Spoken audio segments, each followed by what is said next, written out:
Hey everybody. So I wanted to take a minute to go into some detail about how the arms attach for the modified version of the Titan rack that I did. This is the original right here. This is the original setup, and it bolts horizontally to the top of the rack. It sits right here. Okay. You can move it up or down anywhere you want, I guess, but I assume it would go towards the top. The rack I use, the pull-up bar that I used, bolts to the inside of the rack. The bolt spacing is the same.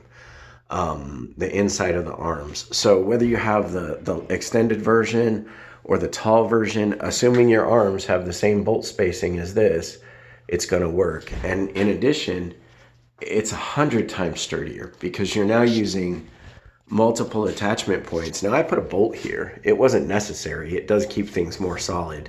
But you could finger tighten that bolt. I mean, you don't have to tighten it down. A wing nut would work and be quick to remove. The main difference is that it bolts to the actual arms. It does not bolt to the uprights. So I had a guy in the other video, and that's who I'm actually making this for, who was talking about how he was concerned that it would sit flush with the arms, or it would actually probably work a little better with the extended version that he said he had, the 41-inch version, because you'd have more room in here. This bar takes up the majority of the space. It's no problem. I'm not a super tall guy and, huge guy, so I have plenty of room to do any kind of pull-up I want in there.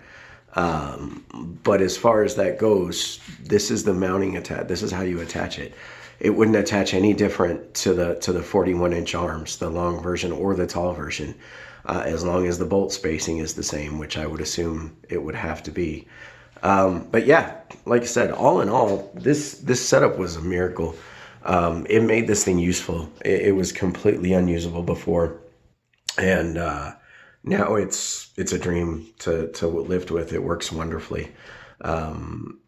I was asked why I didn't use the smaller bar, the single bar that you can buy. It's like $40. I didn't even know it existed, but for $30 more, I would have bought this bar anyway. I mean, a multiple grip bar versus a single grip bar for $30 is, plus honestly, this is substantially more sturdy, I believe, with the attachment points being what they are, and the way it's attached versus being attached on the outside of the arms.